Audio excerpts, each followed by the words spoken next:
Salut les amis, salut tout le monde et bienvenue une fois de plus sur votre chaîne d'information préférée, Club Info. Aujourd'hui, on s'étape pour une nouvelle note d'information pour revenir sur cette tentative d'assassinat du capitaine Ibrahim Traoré qui est survenue le 17 mai dernier. Aujourd'hui, nous revenons sur ce sujet car nous avons plus d'informations en ce qui concerne cela. En effet, à titre de rappel pour ceux qui ne le savent pas, le 17 mai, le capitaine Ibrahim Traoré a été victime d'une tentative d'assassinat du côté de Koulouba.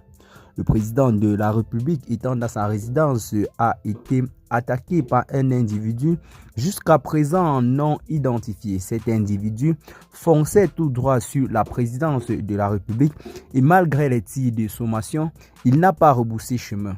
Chose qui a conduit les forces de l'ordre à adopter des mesures plus drastiques afin de maîtriser la situation. Aujourd'hui, nous avons davantage de dossiers en ce qui concerne cet individu qui voulait en finir avec le capitaine Ibrahim Traoré. Depuis sa prise de pouvoir, le capitaine Ibrahim Traoré, malgré tout le bien qu'il procure au peuple burkinabé, a tout de même des ennemis, des personnes qui ne veulent pas le voir tout simplement ou qui ne veulent pas le voir au pouvoir. Aujourd'hui, nous avons des informations en ce qui concerne cette personne qui a tout récemment voulu en finir avec le capitaine Ibrahim Traoré. Il s'agit d'un envoyé de l'Azawad. Pour ceux qui ne connaissent pas l'Azawad, il s'agit de ce groupe rebelle qui, pendant longtemps, a en quelque sorte dirigé et contrôlé Kidal. Et c'est sous la gouvernance du colonel Assimi Goïta que ceux-ci ont été chassés du territoire.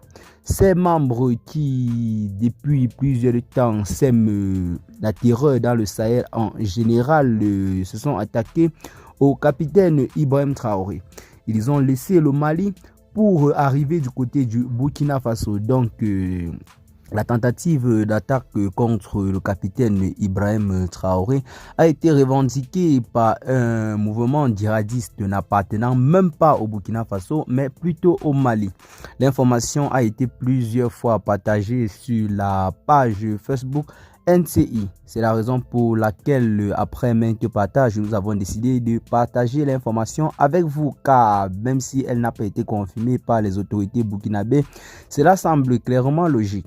Nous voyons clairement ce combat acharné venant de la part du capitaine Ibrahim Traoré contre les forces du mal, notamment dans le Sahel.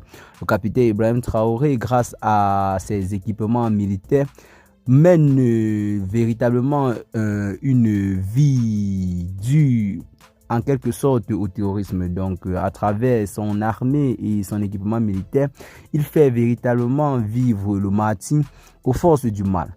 Et bien les amis, c'est bel et bien là l'information que nous avons pour vous en ce jour. Qu'est-ce que vous en pensez? Partagez massivement la vidéo, vos amis, si vous l'avez trouvé intéressante. Abonnez-vous à la chaîne, ce n'est pas encore fait. Et à très bientôt pour de nouvelles notes d'informations.